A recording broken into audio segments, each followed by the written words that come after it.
Assalamualaikum warahmatullahi wabarakatuh. Pernahkah Anda merasa nikmat yang Allah berikan hanya untuk dinikmati sendiri?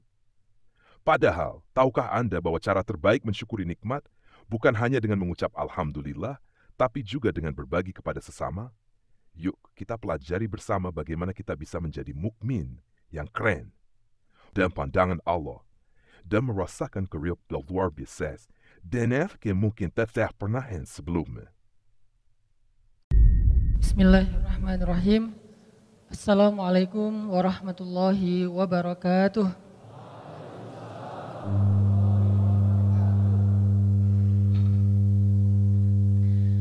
Alhamdulillahirabbil alamin. Nahmaduhu wa nasta'inuhu wa nastaghfiruh. Asyhadu an la ilaha illallah wahdahu la syarikalah. Wa asyhadu anna Muhammadan abduhu wa rasuluhu la nabiyya ba'dah. Radina billahi rabba wa bi Muhammadin nabiyya wa bil islami dina. Allahumma salli wa sallim wa barik ala sayyidina wa habibina wa maulana Muhammadin wa ala alihi wa sahbihi wa man tabi'ahu ila yaumiddin. Rabbi syrah li sadri wa yassir li amri wahlul 'uqdatan min lisani yafqahu qawli. Teman-teman yang dirahmati Allah Subhanahu wa taala, puji syukur kepada Allah Subhanahu wa taala atas nikmat yang Allah berikan kepada kita. Ada nikmat yang Allah kasih yang membuat kita langsung tersenyum. Ada nikmat yang Allah kasih tapi awalnya kita cemberut. Kemudian pada akhirnya baru kita tersenyum. Yang jelas, dalam pandangan orang yang beriman, apapun yang Allah Subhanahu wa taala takdirkan dalam hidupnya, itu adalah kebaikan bagi dia. Ajaban li amril mu'min. Betapa menakjubkannya orang yang beriman. Inna amrahu kulluhu khair. Sesungguhnya urusan dia, hidup dia, waktu dia, peristiwa yang dia alami, hari-hari dia, semuanya khair, semuanya kebaikan. Kalau dia diuji dengan satu dharra, satu musibah, maka dia bersabar, maka itu juga adalah kebaikan bagi dia. Kalau dia diberikan sebagai suatu sarra atau suatu kebaikan, suatu nikmat, maka dia bersyukur, maka itu juga kebaikan bagi dia. Dan itu tidak diperoleh kecuali hanya oleh orang-orang yang beriman. Sehingga salah satu cara kita mengukur iman kita sendiri, dan ini saya selalu menggarisbawahi dalam setiap kajian kita, bahwa ilmu yang kita peroleh selalu harus kita jadikan sebagai cermin, bukan kaca pembesar. Kalau kita jadikan ilmu sebagai cermin, setiap kali kita dapat satu ayat, satu hadis, satu nasihat dari ulama, satu booster, maka kita jadikan itu untuk menilai diri kita, apakah kita sudah menjadi lebih baik atau tidak. Sehingga hadis tadi tentang ajaban li amril mu'min, betapa menakjubkannya orang yang beriman, bisa jadi salah satu cermin buat kita semua. Cara kita menilai diri kita masing-masing. Apakah kita sudah menjadi mukmin? Ulaika humul mu'minuna haqqan. Apakah kita sudah menjadi orang mukmin yang benar? Ulaika humus shadiqun. Caranya adalah coba kita nilai diri kita saat kita diberi dua nikmat itu. Saat kita diberi dua kebaikan itu. Satu kebaikan yang dikenal dengan istilah dharra, ujian. Yang kedua kebaikan yang dikenal dengan istilah sarra, anugerah. Apakah dua kebaikan ini atau dua nikmat ini akhirnya membuat kita mendapatkan lebih banyak kebaikan atau justru mengurangi kebaikan dalam hidup kita? Kalau ketika Allah Subhanahu wa taala beri kita nikmat bentuknya sarra, terus dengan sarra itu bertambah manfaat kita untuk orang lain, berarti itu kebaikan. Apa sarra tadi? Nikmat. Kayak misalnya Allah nambahin kita rezeki, dapat sebuah proyek atau kita dagang kemudian untungnya ternyata di luar perkiraan kita lebih gede. Lalu dengan nikmat rezeki tambahan itu, fadl, akhirnya kita menjadi orang yang bisa bantu orang lebih banyak. Berarti nikmat itu adalah khair. Tapi kalau dengan nikmat rezeki yang bertambah, dapat proyek, makin kaya, makin besar omsetnya, makin sukses, makin bagus karirnya, justru membuat kita menjadi orang yang semakin berkurang porsi kebaikannya, jadi semakin sombong, jadi semakin lupa kepada Allah, jadi semakin sibuk, akhirnya mulai mengurangi jatah ke masjid, mulai mengurangi jatah tilawah, mulai mengurangi jatah untuk ketemu dengan anak-anak dan keluarga, berarti itu tidak menjadi khair. Dan kalau tidak menjadi khair, apa menakjubnya? Apa yang menakjubkan dari orang itu? Padahal Nabi mengatakan, ajaban, sangat menakjubkan orang yang beriman. Siapa orang beriman? Salah satu ukurannya, kalau dia diberikan sarra, syakara, fakana khairallah. Kalau dia diberikan satu nikmat, dia bersyukur. Dan salah satu di antara makna bersyukur itu adalah berbagi dengan orang lain. Karena bersyukur hanya dengan mengatakan alhamdulillah itu belum utuh. Tapi itu sudah bagian dari syukur, cuman belum utuh. Dan terlalu mudah untuk melakukannya sehingga bahkan orang yang tidak terlalu taat juga bisa melakukan itu. Sementara orang mukmin lahum darajatun 'inda rabbihim, punya tingkatan-tingkatan dan pastinya kita pengen tingkatan yang lebih. Kita enggak mau berpuas diri dengan hanya tingkatan yang rendah saja. Kita pengen lebih baik daripada orang lain. Kita pengen mengungguli orang lain. Kita pengen dapat lebih banyak daripada orang lain. Sehingga mengatakan alhamdulillah saja belum sempurna, belum utuh. Masih ada bagian-bagian dari syukur lain yang perlu kita coba latih. Dan salah satunya adalah khairun nas anfa'uhum linnas. Sebaik-baik manusia yang paling banyak manfaatnya untuk orang lain. Sehingga kalau kita dapat nikmat, yang pertama kita pikirkan selain setelah kita bersyukur pada Allah dalam bentuk lisan, alhamdulillah rabbil alamin, hadza min fadli rabbi, dan bahasa-bahasa lain yang sangat banyak. Kemudian yang langsung kita pikirkan apa? Ini siapa yang bisa saya tolong nih? Gitu harusnya. Ketika kita dapat nikmat dalam bentuk harta, ketika kita dapat transfer, ketika kita dapat untung, ketika kita ngelihat angkanya gede banget, terus kita berpikir, alhamdulillahirabbil alamin. Terus apa yang setelah itu?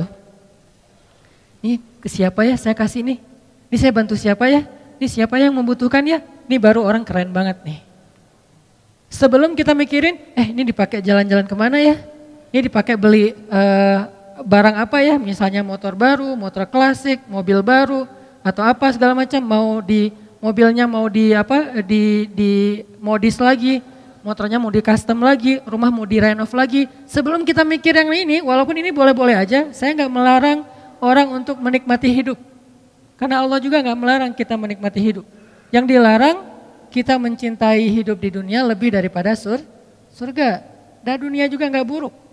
Allah sendiri mengatakan dunia itu dengan khair. Wa innahu lihubbil khairi lasyadid, dan mereka mencintai terhadap dunia itu berlebihan. Dunia di dalam ayat ini diistilahkan dengan diksi khair, kebaikan. Sehingga kalau orang mengatakan dunia itu buruk, berarti dia hanya mengambil sebagian dari definisi dunia, sementara masih banyak yang lain. Kita boleh custom motor kita, saya juga dikit-dikit ngelakuin.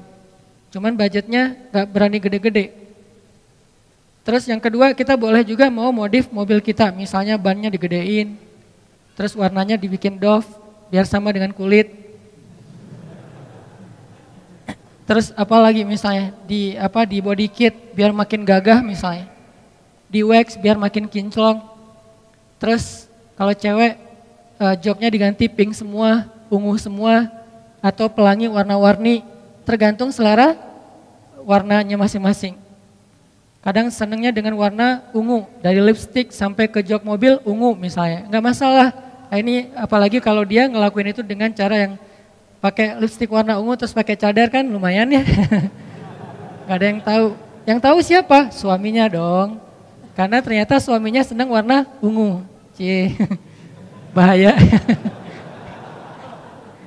Jadi teman-teman gak masalah, cuman sebelum kita mikirin yang itu, biar lebih keren lagi nih, coba mikirin pas kita dapat duit, kita dapat rezeki, kita dapat harta, kita mikir siapa yang bisa saya tolong ya. Kalau perlu kita nyari, kayak kita browsing, kayak kita stalking, kayak kita kepoin. Aduh gak tega nyebutnya. Coba kita kepoin, stalking orang-orang yang membutuhkan, sesemangat itu. Kan kadang-kadang kalau kepoin si dia yang di masa lalu tuh, sampai jam 1 malam nyari semua, dia nama akunnya apa sih, kok nggak nemu ya? Terus nanya ke teman-teman nggak ada yang ngasih tahu, cari sampai dapat, sampai hobinya, musik yang dia suka, semuanya di stalkingin sampai nemu. Kalau udah nemu, ternyata di lock akunnya. Pas di lock, apa yang kita lakukan? Biar nggak ketahuan, balik lagi, bikin akun baru. Biar bisa minta request di follow. Karena kalau di lock terus kita nge-follow, kan dia ngelihat dulu, wah siapa, ternyata kita gitu. Namanya terlalu jelas, Hanan_Ataki gitu. Ya udah ganti, apa misalnya nama-nama yang gak jelas, supaya pas nge-follow dia gak tahu kalau itu kita, dan postingannya 0. Pengalaman. Bukan pengalaman ngelihat mantan, pengalaman stalking. Nah, kalau kita bisa stalking orang lain, bisa stalking si dia, mantan, segala macam, begitu semangatnya, kenapa kita nggak stalking yang lebih bermanfaat? Stalking orang-orang yang lagi membutuhkan. Kita bisa pakai hashtag, apa misalnya hashtagnya duafa, atau hashtagnya miskin, atau hashtagnya berobat, atau hashtagnya share, hashtagnya care, atau apapun hashtag, kan dari hashtag ketahuan ya. Atau kanker Indonesia, ketahuan tuh kasus-kasus kanker di Indonesia, di seluruh Indonesia, atau kelaparan, atau apalah, biaya pendidikan, kita stalking, kita nyari. Terus di antara sekian banyak postingan, kita pilih yang paling mudah deh buat kita, yang paling dekat dengan jarak kita. Akhirnya ketika kita dapat nikmat, yang pertama kita pikirin, ini ngasih siapa ya? Ini baru keren nih. Ini baru namanya sarro, nikmat yang Allah kasih, syakaro, dia bersyukur, fakana khairallah, dan itu menjadi kebaikan untuk dia. Itu baru ajaban. Ajaban itu kalau bahasa kita menakjubkan, bahasa lainnya tuh keren banget. Ajaban li amril mu'min, keren banget orang yang beriman tuh. Emang keren. Dengan syarat apa? Gimana caranya orang beriman itu keren? Ajaban. Nabi juga pakai bahasa kayak bahasa kita gitu. Oh ajib banget ya. Kan ajaban itu terjemahannya jadi kayak ajib gitu, walaupun gak diterjemahan sih. Diserap, bukan diterjemahin. Kalau diterjemahin, keren. Ajaban li amril mu'min. Keren banget urusan orang beriman tuh. Atau keren banget hidup orang yang beriman tuh. Keren banget perilaku orang yang beriman itu. Keren banget sikap orang yang beriman. Pokoknya orang beriman, keren. Gimana caranya? Salah satunya adalah kalau dia mendapatkan sarro, satu nikmat, syakaro fakana khairallah. Dan bentuk syukurnya adalah dia mikir, mau bantu siapa dengan nikmat ini? Mau ngasih ke siapa nikmat ini? Mau berbagi dengan siapa nikmat ini? Mungkin kalau kita nggak mau stalking di IG atau di sosial media, karena kita emang gampang sebenarnya menemukan orang-orang yang butuh kan? Lebih gampang mencari orang yang bisa kita tolong daripada nyari-nyari kesalahan orang lain. Nyari kesalahan orang tuh susah loh. Udah dapat rugi. Kenapa? Begitu kita dapat kesalahan orang lain, kita share, maka kita mengambil dosa dari kesalahan itu untuk kita tanggung. Capek banget sih ngambil dosa ya. Kita cari mana kesalahan orang. Oh ini ada nih, kita ambil, lalu kita buka aibnya, kita share, berarti kita sudah menanggung kesalahan itu. Kalau kita simpan, kita nggak ikut menanggung. Kalau kita kasih tahu ke orangnya supaya dia memperbaiki diri, maka kita dapat pahala, dan dia juga kalau memperbaiki diri dapat pahala. Tapi kalau kita share, dia udah habis dosanya, kita yang nanggung dosa dia, kan rugi tuh.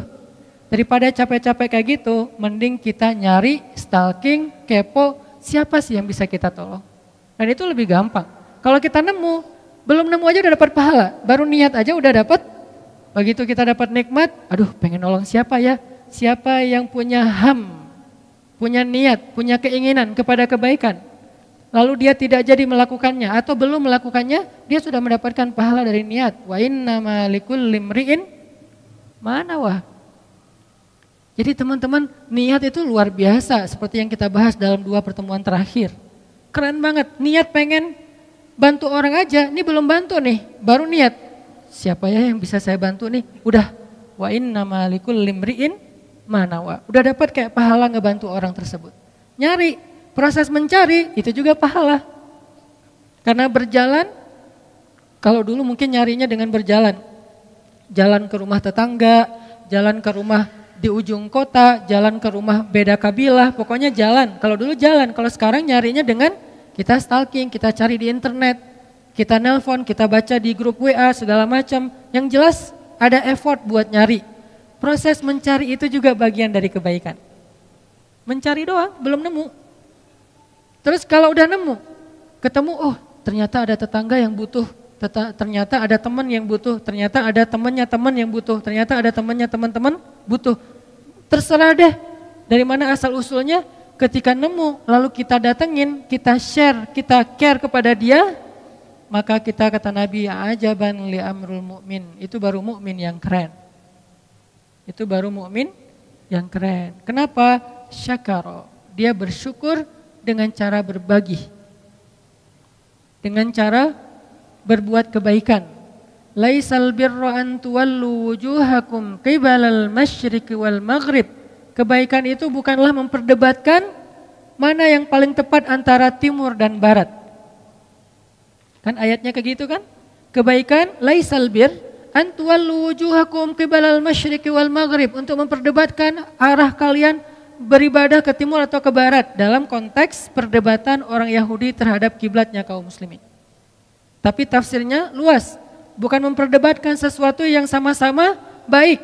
Orang Yahudi beribadah itu kebaikan sebelum mereka menyelewengkan agamanya, orang muslim beribadah itu juga kebaikan. Ngapain diadu-adu di antara dua agama yang sama-sama berasal dari para anbiya? Justru albir, kebaikan itu adalah salah satunya adalah berinfak, menolong orang yang membutuhkan, orang yang jadi korban perang, air itu jelas korban perang salah satunya. Kemudian orang yang musafir atau orang-orang yang kalau dulu namanya musafir atau ibnu stabil, orang yang di jalan, kalau sekarang orang yang homeless. Karena orang yang musafir sekarang mungkin gak serumit, gak sesulit dulu kan. Kalau dulu musafir, orang yang ibnu stabil itu yang di tengah perjalanan emang benar-benar sulit. Pertama, gak semua orang kaya musafir, bukan orang kaya doang yang musafir, orang miskin juga musafir dulu karena nomaden. Atau dia ikut rombongan tapi dia kekurangan harta. Kalau sekarang musafir itu identik malah dengan orang yang mampu, traveling, trip, touring, kan udah punya bekal ya. Berarti terjemahan dari Ibnu Sabil itu salah satunya adalah homeless. Terjemahan konteks dan realitas. Orang-orang yang tidak punya tempat tinggal. Apakah di kota kita ada? Banyak teman-teman. Baru aja kemarin salah satu teman-teman dari Karang Taruna di Kota Bandung, di wilayah tertentu di Kota Bandung, karena kebenaran kolaborasi dengan rumah teduh yang di istri saya kelola, itu nemu seorang bapak yang homeless, yang beliau tinggal tidurnya di trotoar dan beliau punya penyakit yang cukup parah. Akhirnya dibawa ke rumah sakit sama Karang Taruna, kolaborasi sama kita. Terus berobat dengan dokter, udah sembuh, sekarang balik lagi ke wilayahnya. Cuman di wilayah itu beliau karena nggak punya lagi keluarga, nggak ada yang berani nyewain atau ngekosin beliau. Karena dianggap dulu mungkin punya cerita yang kurang baik di wilayah itu. Akhirnya warga di situ agak kurang menerima. Kita carikan nih siapa yang mau menerima beliau untuk kos-kosan di situ. Nah ini adalah bagian dari albir, ini yang perlu kita pikirkan ketika kita dapat nikmat. Betapa egoisnya orang yang ketika dikasih nikmat oleh Allah cuman mikirin diri sendiri. Mau jalan kemana ya, mau makan apa ya, mau trip kemana ya, mau touring kemana ya, mau traveling kemana ya, mau jajan apa ya, beli apa, mall mana. Oke, ini gak masalah, tapi ini next setelah yang kedua tadi. Pertama alhamdulillah, sujud syukur kalau perlu. Yang kedua adalah mikirin ke siapa kita bisa berbagi. Yang ketiga baru mikirin diri kita. Lagian Allah nggak minta 50% untuk dibagi, enggak. Kalau mau ngasih zakat ya 2,5, kalau mau ngasih lebih dari itu atau yang bentuknya sedekah tidak ada batasan, walaupun idealnya jangan lebih dari 1/3, maksimal sepertiga dari harta kita karena ada hak anak dan istri. Jadi Allah nggak minta banyak sebetulnya. Kita kasih 1% juga Allah udah menghargai banget. Kita kasih 0,5% Allah hargai banget. Kita kasih 10% Allah lebih hargain lagi. Tapi kita harus mikir, ketika kita dapat sarro, satu nikmat, siapa yang bisa saya tolong nih dengan ini?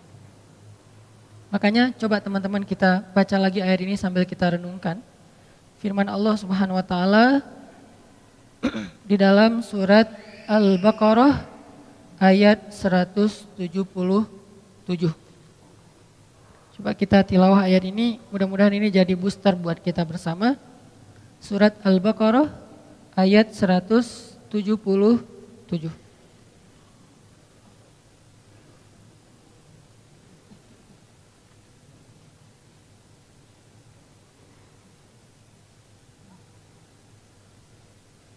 A'udzu billahi minasy syaithanir rajim. Silahkan.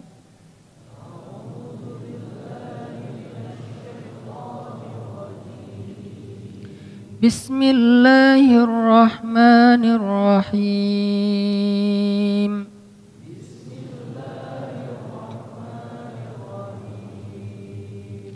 Laisal birra an tuwallu wujuhakum qibalal masyriqi wal maghrib.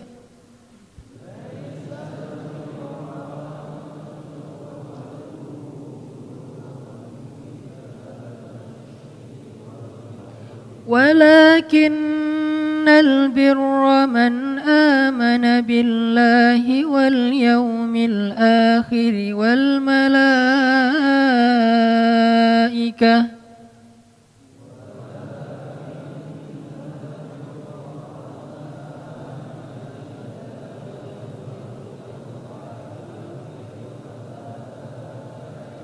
والملائكة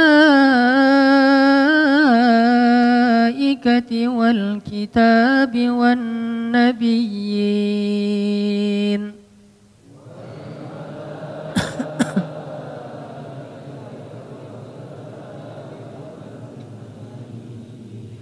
وآتى المال على حبه ذوي القربى واليتامى والمساكين وابن السبيل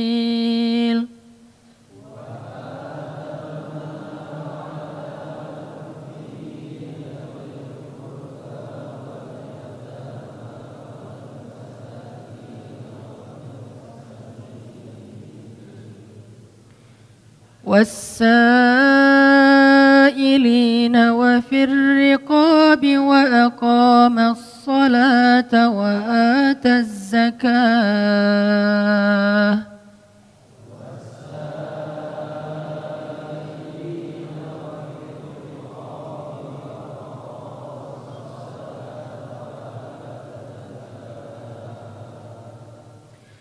والموفون بعهدهم إذا عاهدوا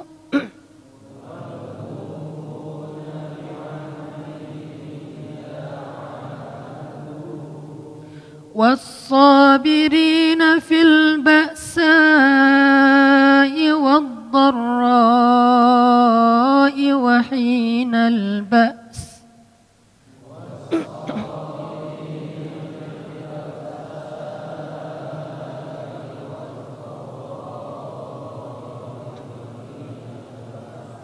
أولئك الذين صدقوا وأولئك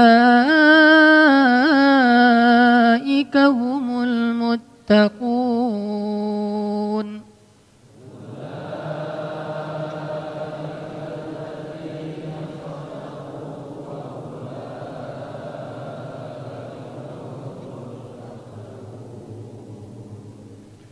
Bukanlah kebaikan hanya sekedar tentang menghadapkan wajahmu ke arah timur dan ke arah barat. Tetapi kebaikan itu adalah orang yang beriman kepada Allah, kepada hari akhir, kepada malaikat-malaikat, kitab-kitab, Alkitab, nabi-nabi, dan orang-orang yang memberikan infaknya atau bantuannya kepada kerabat yang dicintainya, anak yatim, orang miskin, orang-orang yang dalam perjalanan, para peminta atau bukan peminta-minta ya, orang yang meminta bantuan, karena peminta-minta dalam Islam sesuatu yang tidak baik. Tapi wasailin, orang yang meminta bantuan karena emang terdesak. Kalau peminta-minta, dia kadang bukan karena terdesak, tetapi itulah profesinya. Dan dalam beberapa hadis Nabi melarang kita untuk meminta-minta. Dan untuk memerdekakan hamba sahaya, melaksanakan sholat, menunaikan zakat, orang-orang yang menepati janji apabila berjanji, dan orang-orang yang sabar dalam dalam kesulitan, dalam penderitaan, dan dalam peperangan. Mereka itulah orang-orang yang benar dan mereka itulah orang-orang yang bertakwa. Jadi kalau kita mau melihat benarkah iman kita, salah satunya lihat di dalam ayat ini. Bukan soal tuwallu wujuhakum qibalal masyriqi wal maghrib. Bukan hanya masalah perdebatan mana yang benar, mana yang salah. Padahal dua-duanya orang yang melaksanakan ibadah. Kan ini konteksnya orang Yahudi yang suka mempermasalahkan ibadah orang yang beriman. Sehingga kata Allah bukan itu intinya. Tapi inti dari albir, orang yang baik adalah satu iman pastinya. Karena tanpa iman semuanya menjadi bergugur. Iman dijelaskan dengan terperinci. Kemudian wa'atal mal, dan memberikan hartanya berarti share. Inilah mukmin yang sebenarnya. Jadi ketika kita dapat kelebihan rezeki, bahkan bagi orang tertentu kadang-kadang dia enggak hanya nunggu sampai rezekinya berlebih baru dia share. Asalkan dia dapat rezeki, dia share. Inilah ansor. Inilah ansor. Dan itulah yang menjadikan ansor itu sangat dicintai oleh Allah Subhanahu wa taala. Sampai Allah menyebutkan mereka bersama muhajirin di banyak ayat. والسابقون الأولون من المهاجرين والأنصار والذين اتبعوهم بإحسان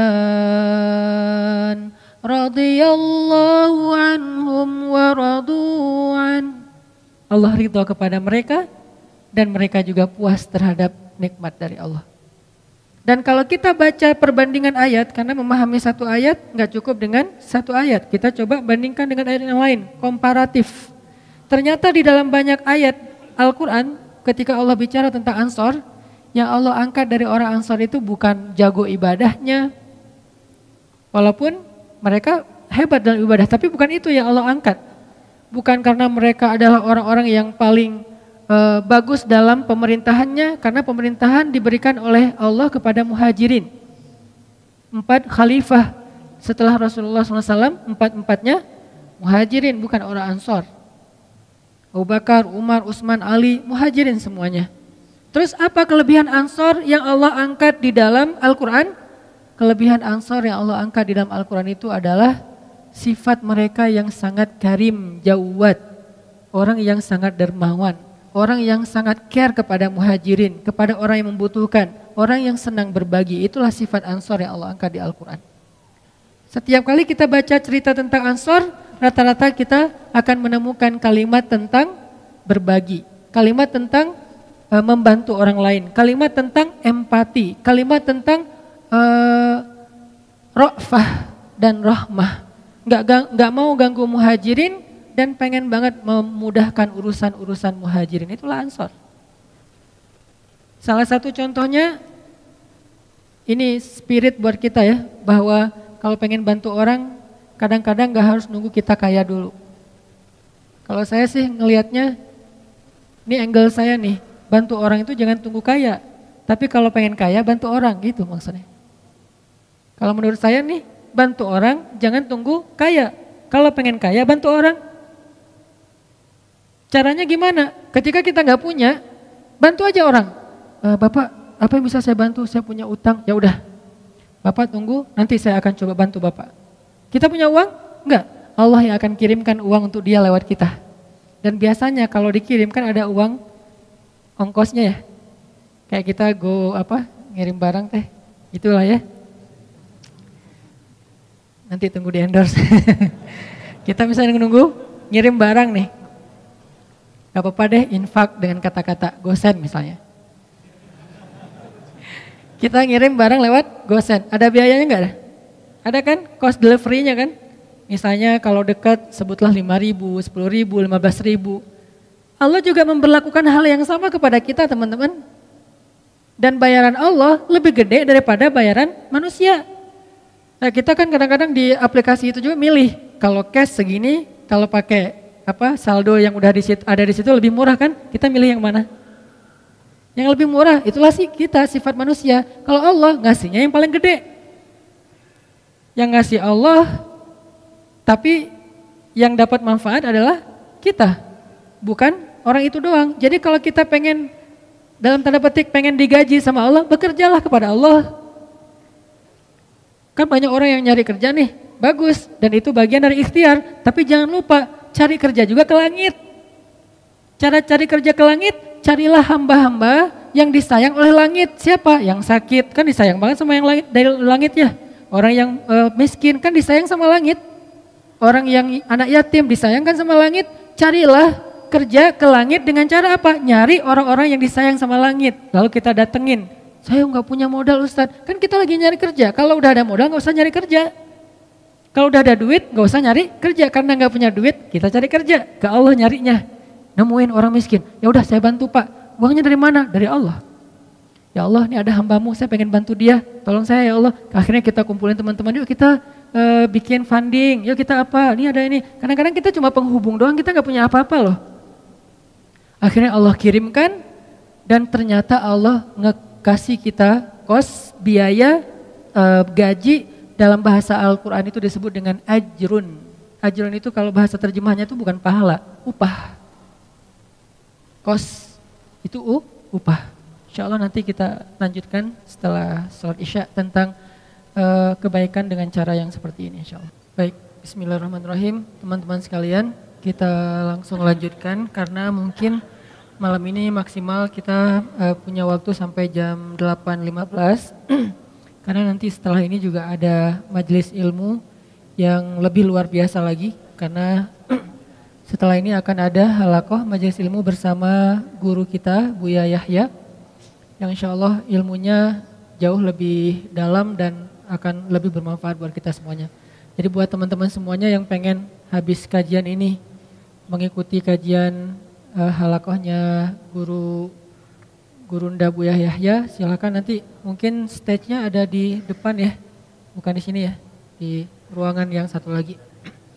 Oke, kita lanjutkan kajian kita. Tadi kita sampai di pembahasan bekerja kepada Allah.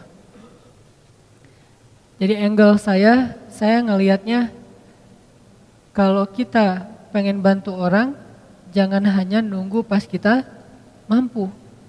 Pas kita punya rezeki lebih. Walaupun kaidah agamanya kayak gitu. Kan dalam Islam itu ada syariat, nanti di atasnya ada ihsan ya. Kalau syariatnya kita nggak boleh berinfak lebih daripada misalnya sepertiga harta kita tanpa seizin keluarga. Tapi Abu Bakar berinfak seluruh hartanya. Umar berinfak setengah hartanya. Kok melebihi standar syariat? Ya karena keluarga Abu Bakar, keluarga Umar, bukan hanya beliau berdua tapi juga keluarganya, istrinya, anak-anaknya, semuanya derajatnya tuh udah wafa. Derajatnya udah muhsin, orang-orang yang berihsan. Sehingga mereka melakukan sesuatu lebih daripada standar umum yang dilakukan orang lain. Nah, saya ngelihat ternyata menurut saya tuh kalau kita pengen bantu orang, jangan nunggu punya kemampuan. Kalau kita pengen nolong orang, jangan nunggu kita dikasih rezeki yang lebih. Tapi sebaliknya, kalau kita pengen dapat rezeki yang lebih, tolong orang. Kalau kita pengen dimampukan, bantu orang. Kalau kita pengen diselesaikan urusan kita, selesaikan urusan orang. Jangan tunggu, gua beresin dulu urusan gua, ntar baru nolong yang lain. Enggak, kebalik. Kalau kita pengen urusan kita cepat beres, cepat diselesain sama Allah, cepat ditolong, cepat dikasih keajaiban, surprise segala macam, ya udah tolong orang dulu. Walaupun kita dalam kondisi susah, justru itu kesempatan buat kita. Karena hadisnya jelas, Nabi SAW mengatakan, "Man kana fi hajati akhi, kana Allahu fi hajati." Siapa yang menyelesaikan hajat saudaranya atau sibuk mengurus hajat saudaranya, Allah juga akan sibuk mengurus hajat dia. Lebih canggih mana nih? Kita nyelesain masalah kita sendiri atau Allah yang nyelesain masalah kita? Allah yang nyelesain masalah kita. Jadi biar Allah yang beresin masalah kita, tugas kita adalah beresin masalah orang lain. Kayak gitu kaidahnya, dan itu bukan hanya hadis motivasi.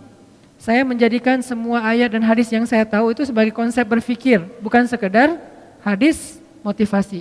Baca hadis kemudian memotivasi, ayo tolong orang lain, tapi jadikan itu konsep berpikir. Apa bentuk konsep berpikirnya? Begitu kita punya masalah, nyari orang yang juga sama punya masalah. Lo punya masalah enggak? Enggak ada. Kok enggak sih? Cari. Lo punya masalah enggak? Siapa yang punya masalah tolong DM saya. Siapa yang punya masalah tolong WA saya. Siapa yang punya masalah tolong japri saya. Akhirnya berudul banyak banget kan yang datang. Saya punya masalah, pilih salah satunya yang kita mampu. Kadang-kadang yang kita tolong itu bukan yang paling darurat, bukan yang paling besar, bukan yang paling sulit, tapi yang paling mungkin kita lakukan. Ini hal yang wajar, jadi kita nggak boleh juga menjudge orang lain, lo kerjaannya bantu yang kecil-kecil, yang receh-receh. Ya siapa tahu dia yang receh tapi ikhlas, dan kita yang mungkin istimewa banget nggak sanggup jaga keikhlasan kita kan. Kayak cerita bab ikhlas kemarin, ada 2 orang beramal, yang satu sholatnya standar, yaitu sholat wajib doang. Yang satu lagi plus qobliyah, ba'diyah, duha, tahajud. Mana lebih baik? Yang plus dong. Wajib plus sunnah. Lebih baik yang plus. Tapi kadang-kadang yang plus ini ujian keikhlasan, ujian rianya juga lumayan luar biasa. Kalau yang standar apa yang mau diriain? Kayak hafalan Al-Quran. Yang satu hafal trikul. Yang satu lagi hafalnya Al-Baqarah, Ali Imran, An-Nisa, Al-Maidah, wah setengah Al-Quran, 15 juz. Mana yang lebih utama? Pastinya yang lebih banyak hafalan. Tapi paling banyak hafalan justru ujian riyanya lebih berat, lebih besar. Kalau dia baca Quran di dalam sholat, pasti dia akan diuji oleh setan, yuwaswis. Mereka pasti nggak bisa ngeralat kalau lo salah, jadi tenang aja. Karena suratnya di tengah-tengah gitu, dia baca ayat yang saya juga nggak terlalu hafal lah, pokoknya di tengah-tengah Quran gitu ya. Contoh yang mungkin yang paling saya sering ulang tuh kayak surat favorit saya, surat Maryam. Wadhkur fil kitabi Maryam idzin tabadat min ahliha. Di belakang tetap diam. Idzin tabadat min ahliha. Diam aja di belakang. Kenapa nggak hafal? Sama nih. Kan agak-agak yuwaswis tuh. Tuh kan bener. Susah emang surat itu, yang lain nggak pada hafal. Jadi biasa aja kali gitu. Dan makmum ini macam-macam karakternya. Dan jadi ada karakter imam, ada karakter makmum. Imam kadang-kadang kayak gitu, caper gitu kan, baca ayat susah-susah, udah gitu mentok Al-Ikhlas. Idza tabadat min ahli. Qul huwallahu ahad. Imam. Makmum ada juga yang unik. Uniknya apa? Giliran ayatnya dia nggak hafal, diam. Giliran ayatnya yang semua hafal, semuanya benerin. Ayatnya misalnya standar lah ya. Amma yatasaalun 'anin naba'il 'azim. Serentak satu masjid. Alladzi hum fi mukhtalifun. Wah, serentak semuanya. Kenapa nggak serahin aja di depan? Kan udah ada imam pengganti di belakang teh. Di belakangnya imam. Kenapa nggak dia aja yang benerin? Kenapa semuanya serentak satu shaf pertama hufaz semua itu, hafiz. Kebenaran suratnya populer. Kalau giliran suratnya sulit, semuanya diam. Kenapa? Takut riya. Kenapa makmum pada diam? Takut riya, Ustadz. Jadi masing-masing punya karakter. Artinya jangan remehin. La tahqiranna minal ma'rufi syai'a. Janganlah kalian meremehkan kebaikan sekecil apapun. Kadang ada teman kita kebaikannya itu sepele, cuman rapi-rapiin sendal doang depan masjid.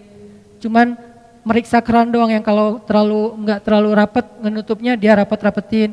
Tapi amal yang dia lakuin itu karena diremehin orang jadi nggak ada peluang ria. Sedangkan kita amal yang kita lakuin karena berpotensi dipuji oleh orang lain berpotensi juga buat ria.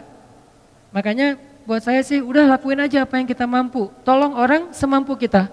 Kalau mau lebih sedikit gambling karena kita yakin sama Allah ya udah lakukan yang lebih berat daripada yang kita mampu. Sesekali coba kayak gitu. Kalau buat saya itu kayak akidah challenge. Kan sekarang orang challenge-nya macam-macam ya. Ada yang kalau yang di YouTube ada yang ngeprank temennya lah. Apalagi yang terbaru keluar dari mobil terus joget-joget gitu. Gak ngerti juga maksudnya apa gitu. Ya terserah deh itu mah ekspresi orang lah ya. Saya gak mau menjudge. Yang jelas ternyata dalam Islam juga ada challenge-challenge yang keren gitu. Akidah challenge itu kayak gimana? Gambling. Dalam arti kita mengambil resiko, kita mengambil sesuatu yang menurut kita agak sulit, tapi kita berserah diri kepada Allah, itu kan keren ya. Salah satunya apa? Akidah challenge. Meninggalkan satu pekerjaan yang kita yakin itu enggak halal, lalu kita mencari pekerjaan yang lain yang halal tapi enggak yakin nemu apa enggak. Ini kan agak bertaruh kan? Nah, disinilah ada iman atau akidah challenge-nya. Dan dengan akidah challenge, akhirnya kita akan menemukan kebesaran Allah. Siapa yang pernah nerapin akidah challenge dalam hidupnya? Ibunya Nabi Musa. Ketika Allah mengatakan kepada ibunya, "Idz auhayna ila ummika ma yuha, an qadhifihi fit tabut, faqdhifihi fil yammi, falyulqihil yammu bil sahil, ya'khudhu aduwwul li wa aduwwullah." Itu berat banget loh. Ketika Allah berfirman kepada ibu Musa, "Hanyutkanlah bayimu ke sungai Nil." Supaya apa? Supaya dia nanti kemudian akan ditemukan oleh musuhku dan musuhnya. Kan berat nih. Ya Allah disuruh hanyutkan, malah bukan diselamatkan, malah ditemukan oleh musuhnya. Ini akidah challenge, ini iman challenge banget buat ibunya Musa. Dan kata Allah, la takhafi, jangan takut. Inna radduhu ilaiki wa ja'iluhu minal mursalin. Kami pasti akan kembalikan dia kepadamu. Akhirnya dihanyutkan oleh ibu Musa, lalu Allah Subhanahu wa taala singkat cerita mengundang kembali ibu Musa ke istana untuk menyusui bayinya yang sedang kehausan di istana. Akhirnya kembalilah bertemu antara Musa dengan ibundanya, bahkan dengan keluarga besarnya. Ini namanya akidah challenge menurut saya nih. Atau Musa juga pernah akidah challenge kayak gitu ketika Allah bertanya dan Allah Maha tahu jawabannya. Wa ma tilka biyaminika ya Musa? Apa yang di tangan kananmu wahai Musa? Kenapa Allah nanya? Padahal Allah tahu jawabannya. Tidak semua pertanyaan di dalam Al-Quran artinya karena nggak tahu. Ada pertanyaan karena nggak tahu, ada pertanyaan karena nguji, ada pertanyaan karena ingin menegaskan berita. Dan ini pertanyaan Allah ingin menegaskan berita bahwa itu tongkat, bukan ular. Sehingga Allah nanya, "Wa ma tilka biyaminika ya Musa?" Apa yang di tangan kananmu Musa? Musa yang ngomong, Musa yang bicara. Qala hiya 'asaya atawakka'u 'alaiha wa ahushu biha 'ala ghanami wa liya fiha ma'aribu ukhra. Ini adalah tongkat ya Allah. Siapa yang ngomong? Musa. Artinya itu benar-benar tongkat, bukan doktrin. Allah enggak mengatakan Musa itu tongkat ya. Ya Allah enggak. Allah nanya, apa itu Musa? Kata Musa tongkat. Berarti kamu yang bilang tongkat ya, bukan aku gitu, bukan Allah. Akhirnya aku pakai untuk hiking. Atawakka'u 'alaiha. Untuk apa itu? Untuk naik gunung. Apa istilah kita? Ya mudah-mudahan tidak ada yang mempermasalahkan. Hiking. Karena itu memang benar kayak gitu kan? Untuk hiking, kalau di zaman kita kayak trekking gitu kan ya, istilah-istilah kita kan ya, untuk naik gunung pakai tongkat. Wa husyu biha 'ala ghanami. Saya pakai untuk menggembalakan ternak-ternak. Waliya fiha ma'aribu ukhra, dan beberapa fungsi yang lain lah. Terus kata Allah, alqiha ya Musa. Coba kamu lempar wahai Musa. Fa'alqaha fa idza hiya hayyatun tas'a. Lalu tiba-tiba ketika Musa melemparnya, dia menjadi ular yang merayap-rayap. Kemudian Allah kasih challenge buat Musa. Apa challenge-nya? Khudha. Coba kamu ambil Musa. Ini challenge buat Musa. Biar Musa makin yakin sama Allah. Dikasih ujian dulu. Khudha la takhaf. Sanu'iduha siratahal ula. gak usah khawatir. Berarti Musa khawatir. Karena Musa ngeliat, aduh ini ular dalam hidup Musa, Musa belum pernah megang ular. Sekarang disuruh pegang ular sama Allah, khuzha, pegang ular. Dan ini bukan ular biasa yang ditemukan di hutan. Ular, bahasa kita jadi-jadian, kan lebih ngeri ya. Kalau ular biasa, kita juga jarang megang, gak pernah megang, malah kecuali di kebun binatang. Itu juga didampingin pawangnya. Ini gak masalah nih, gak masalah. Oh ya udah, begitu dia agak-agak ularnya iseng dikit, Pak, ini kenapa nih, heboh gitu, panik gitu, agak-agak norak gitu kan ya. Megang ular di kebun binatang norak, gimana di hutan gitu. Jadi jangan meremehkan Musa yang khawatir. Kenapa Musa khawatir? Wajar. Pertama, itu ular liar yang bukan di kebun binatang, gak ada pawangnya. Kedua, itu ular bukan dari semak-semak, dari tongkat. Kan aneh. Kalau dari semak-semak, ular biasa mungkin Musa gak takut. Karena Musa seorang laki-laki yang perkasa. Tapi ini ular dari tongkat. Jadi kalau kita mau pakai nalar, kenapa Musa takut sama ular gituan doang? Karena ularnya bukan ular yang biasa, tapi ular yang berubah dari tongkat. Jadi kayak jadi-jadian gitu. Waduh, ini ular dari tongkat jadi ular. Gimana megangnya ntar kalau ada apa-apa gimana? Musa khawatir. Kata Allah, la takhaf, jangan khawatir. Sanu'iduha siratahal ula. Ntar kami balikin lagi kepada bentuk aslinya. Ini akidah challenge buat Musa. Kalau bahasa teman-teman yang ngajinya mungkin lebih dalam, istilahnya rububiyah, uluhiyah, asma, sifat dan seterusnya. Kita menerjemahkan, bukan mengubah istilah, akidah challenge.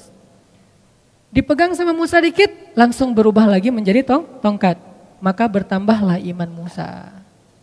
Bertambahlah, arti bertambah iman apa? Bertambah percaya sama Allah, bertambah yakin sama Allah. Nanti kalau dikasih challenge yang lain, udah sanggup. Challenge berikutnya apa? Challenge berikutnya adalah idhab ila Fir'aun innahu tagha. Pergilah kepada Fir'aun, dia itu jahat banget. Itulah challenge yang lebih berat daripada megang ular. Tapi Allah kasih challenge yang kecil dulu biar Musanya makin yakin. Ini artinya teman-teman, kadang-kadang ketika kita ngambil sebuah pilihan yang sulit, kita agak sedikit gambling dalam hidup kita, tapi bersandar kepada perintah Allah, larangan Allah, kehendak Allah, apa yang Allah mau, syariat Allah. Di situ kita belajar iman, termasuk nolong orang lain. Sehingga kata Nabi, man kana fi hajati akhi kana Allahu fi hajati. Siapa yang sibuk ngurus hajat saudaranya, Allah juga akan sibuk ngurus hajat dia. Termasuk nanti banyak sekali hadis-hadis yang lain yang senada atau semakna dengan ini. Ini artinya angle-nya buat saya, kalau kita punya masalah, tolong orang yang punya masalah. Baru Allah tolong kita. Kalau kita pengen ditambahin rezeki, tolong orang dalam menyelesaikan masalah keuangan dia atau harta dan seterusnya. Jadi bekerjalah kepada Allah. Paling gampang tuh nyari kerja ke Allah loh. Nyari kerja ke perusahaan belum tentu diterima. Kalau ke Allah diterima enggak? Pasti diterima. Allah enggak pernah nolak. Orang yang pengen bekerja kepada Allah artinya pengen beramal, Allah enggak pernah nolak. Kenapa saya mengistilahkan bekerja? Dan Allah juga mengistilahkannya kayak gitu, berdagang. Ya ayyuhalladzina amanu hal adullukum ala tijarah. Mau enggak aku tawarin kalian satu tijarah, satu bisnis, satu perdagangan, satu kerjaan, satu proyek kalau bahasa kita. Berarti kadang kita berdagang dengan Allah, bertransaksi dengan Allah. Gimana bertransaksi dengan Allah? May yuqridullaha qardan hasanan. Siapa yang meminjamkan kepada Allah pinjaman yang baik, nanti Allah balas berlipat ganda. Bukankah itu transaksi? Baik, jual beli yang tidak akan mungkin rugi. Banyak lagi ayat-ayat yang lain yang bahasa analoginya adalah bahasa dagang atau bisnis. Jadi kalau mau dapat kerjaan yang paling gampang, tapi bayarannya itu bukan UMR, berapa ribu kali lipat UMR, dan kerjanya itu mulia banget, kita bukan cuma dapat upah, tapi juga kita dapat kehormatan, bekerjalah kepada Allah. Itu paling luar biasa, gampang banget. Kerjanya apa? Saya nggak punya kemampuan apa-apa, saya nggak punya kapasitas, saya nggak punya keahlian. Keahlian yang dibutuhkan itu bukan punya sesuatu, enggak. Apapun yang ada dalam diri kita yang kita bisa lakukan untuk bantu orang lain, itu keahlian. Sekedar apa? Mungkin sekedar repost, sekedar ngajak teman, sekedar, bukankah kita bisa ngelakuin banyak hal untuk bisa membantu orang lain? Kalau kita nggak punya uang, kita nggak usah ngasih uang. Kita ajak orang yang punya uang untuk memberi uang kepada dia. Kita jadi mediator. Bekerjalah kepada Allah. Pasti diterima sama Allah. Terus diupahin sama Allah? Ya. Karena dalam bahasa Al-Quran, Allah mengistilahkannya dengan jaza, dengan ajrun. Jaza artinya apa? Balasan. Ajrun, upah, pahala. Sama kan? Balasan, upah, pahala, itu semuanya sama. Berarti kalau kita pengen dapat kerjaan nih, paling gampang kerja aja sama Allah. Jadi udah gak ada lagi pengangguran di muka bumi ini kalau dia yakin kepada Allah. Tinggal kita, ya Allah, saya nih lagi bawa, dalam analogi kita nih, lagi bawa map. Ngapain? Cari kerja. Ke siapa? Ke langit. Caranya? Kita datangin orang miskin. Caranya datangin anak yatim. Caranya datangin orang-orang yang membutuhkan. Kalau zaman Nabi dulu, Rasulullah SAW itu, Khadijah bilang Rasulullah itu adalah laki-laki yang yang mengayomi anak yatim, orang miskin, orang tua, janda-janda yang ditinggalkan wali-walinya. Nabi yang menafkahi mereka. Sehingga inilah bentuk dari ekspresi syukur kita kepada Allah Subhanahu wa taala. Coba kita ingat dulu, siapa yang bisa saya bantu? Siapa yang bisa? Jadi analoginya adalah cara berpikirnya adalah kalau kita pengen ditolong oleh Allah, tolong orang lain. Kalau kita pengen dikasih rezeki oleh Allah, kasih rezeki untuk orang lain. Dan Allah pasti akan ngasih kita upah lebih gede daripada semua upah yang pernah diberikan oleh manusia. Jadi seorang kurir, jadilah kurir langit. Gimana menjadi kurir langit? Cari orang yang lagi pesen, lagi order rezeki, lagi order bayar hutang, lagi order berobat, kan dia lagi order tuh. Cara ngordernya gimana? Ya angkat kedua tangannya. Ya Allah, saya punya banyak hutang. Ya Allah, anak saya sakit. Ya Allah, ya Allah, ya Allah. Mereka kan lagi order kebaikan kan ke langit. Nah, kadang-kadang Allah mengetuk kita untuk jadi kurir Allah. Kayak tadi misalnya saya lagi ngelihat gitu di history gitu muncul. Karena ada muka saya di situ ya saya klik gitu ya. Kok ada muka saya di sini? Kayaknya banyak banget muka saya akhir-akhir ini gitu. Saya klik nih. Alhamdulillah gitu ya. Saya klik, apaan sih ini kepo gitu kan. Oh ternyata lagi ada perdebatan kecil tuh. Antara pro dan kontra. Saya baca komennya satu-satu kan. Di antara sekian banyak komen yang pro dan kontra, tiba-tiba ada satu komen yang agak-agak kurang nyambung sebetulnya. Ada yang komen, anak saya butuh uang untuk belajar, untuk beli buku diktat sekolah dan gak punya biaya. Kenapa tiba-tiba Allah takdirkan saya ngeklik itu, terus saya ngelihat komennya. Karena Allah lagi ngasih saya kesempatan jadi kurir kan gitu kan. Di antara sekian komen, ini aja yang saya fokus. Saya langsung DM orangnya, Pak, Bapak di mana? Ternyata di NTB, di Lombok. Bapak butuh apa? Saya hanya butuh biaya untuk buku anak saya. Masya Allah nih orang luar biasa ya, nggak mengatakan saya butuh uang sekian, nggak, hanya untuk biaya buku. Artinya saya misalnya kalau saya mau saya akan bayar ke sekolahnya, anaknya dapat buku, nggak akan saya kasih uang biar manfaatnya lebih jelas gitu. Kecil sih, tapi kan kenapa Allah takdirkan tiba-tiba saya baca postingan itu, saya lihat komen-komennya, mungkin cara Allah ngegelitik saya itu lewat penasaran, pengen tahu ada kehebohan apa, terus nemu di antara sekian kan banyak tuh, ada ratusan. Baca satu-satu, kadang senyum, kadang kayak cemberut gitu, apaan sih nih, satu-satu, ada yang unik nih, gak nyambung komennya, anak saya butuh biaya sekolah, langsung saya coba DM, dan ini sering terjadi dalam hidup kita teman-teman. Jadi gak perlu kita cari juga, Allah yang kayak ngorder ke kita, orang tuh ngorder, Allah nge-link kayak sistem startup ya, jadi kayak social respon gitu, dia ngorder, terus kita kayak driver yang lagi dekat sama lokasi itu tiba-tiba masuk ke kita kayak notifnya, udah kita tinggal mau apa enggak ngambilnya nih. Kalau kita pikir, aduh jauh banget nih, kan saya sering mesen mie Aceh ya di Buah Batu, tapi tinggal Cihanjuang. Udah diambil ternyata pas tahu Cimahi ditolak lagi, aduh kecewa banget nih ditolak. Tapi masih mending lah daripada ditolak mantan masih. Cuman sampai berkali-kali ditolak gara-gara ngordernya di Cimahi, barangnya ada di Buah Batu, kan orangnya males. Padahal insya Allah pasti saya akan ngasih lebih, saya tahu lah jauh banget, kasihan kalau cuman sekian ribu, kadang-kadang cuma 30.000, ya udah digenapin 31.000 misalnya. Ganjil nggak genap. Maksudnya ditambahin lah 1.000 ongkos capek misalnya. Nah ini Kadang-kadang kita pikir, aduh jauh banget. Kita mau klik nggak sih? Allah nggak lagi ngirim nih. Ada yang order, terus muncul notif di kita. Ini analogi lewat digital startup kayak gitu. Ada notif ke kita, mau diambil nggak nih? Begitu kita klik, kita ambil, maka Allah Subhanahu Wa Taala langsung transfer balasannya, upahnya, pahalanya ke saldo kita. Dan Allah kalau transfer biaya kurirnya itu lebih gede daripada semua biaya kurir yang pernah ada di muka bumi. Gede banget Allah ngasihnya. Kan berarti gampang kan cari kerjaan? Cari aja kerja ke langit. Dan Allah sering banget ngasih notif ke kita, tinggal kita ambil apa enggak. Nah ini artinya ternyata cara kita pengen kaya, pengen sukses, pengen bahagia, pengen ditolong tuh bukan nunggu beres urusan kita baru nolong orang lain. Tapi nolong orang lain supaya beres urusan kita. Termasuk dalam lingkup negara.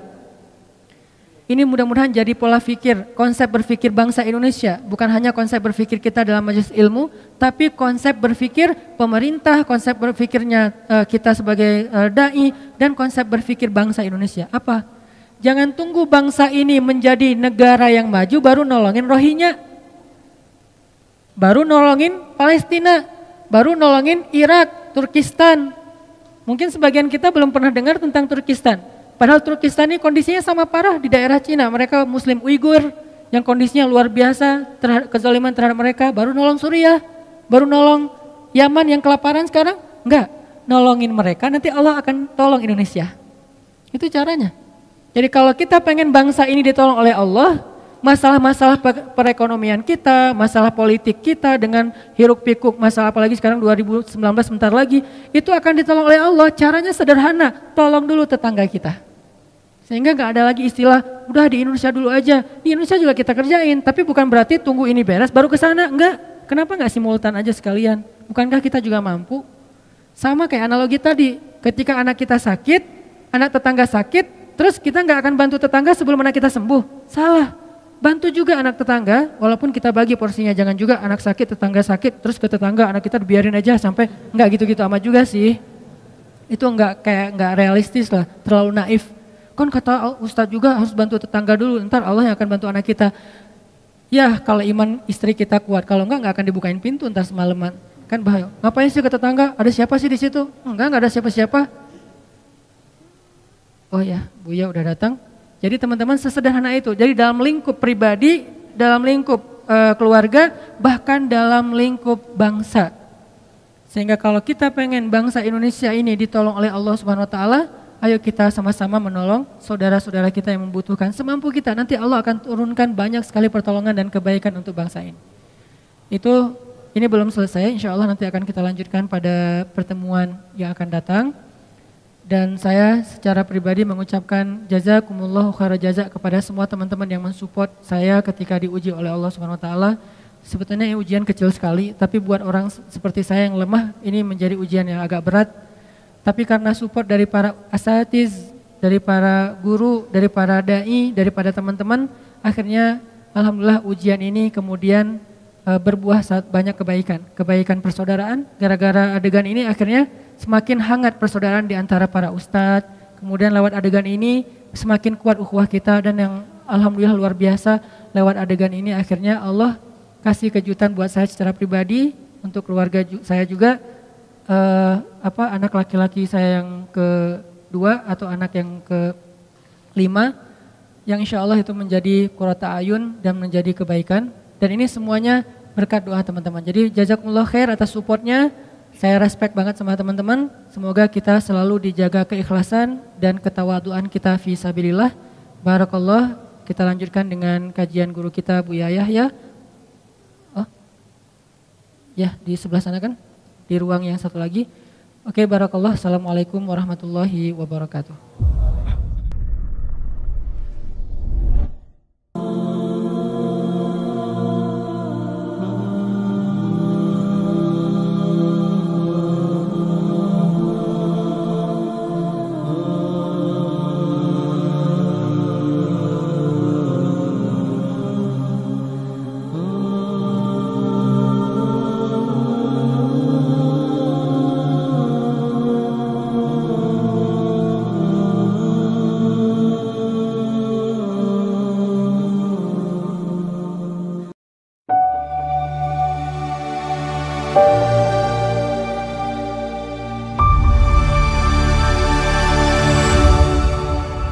Ceramah ini menekankan pentingnya sikap bersyukur dan berbagi dalam Islam, di mana seorang mukmin dianggap keren jika mampu bersyukur dengan cara berbagi kebaikan, terutama ketika menerima nikmat dari Allah. Pembicara mengajak untuk tidak hanya menikmati nikmat sendiri, tetapi juga memikirkan bagaimana bisa membantu orang lain. Beliau juga menjelaskan bahwa cara terbaik untuk mendapatkan pertolongan Allah adalah dengan menolong sesama. Sikap ini bisa diterapkan tidak hanya dalam kehidupan pribadi, tetapi juga dalam skala yang lebih luas, seperti dalam kehidupan berbangsa. Pembicara mengakhiri dengan ajakan untuk menjadikan semangat berbagi dan saling menolong sebagai konsep berpikir dalam kehidupan sehari-hari, yang dapat mempererat persaudaraan dan mendatangkan pertolongan dari Allah.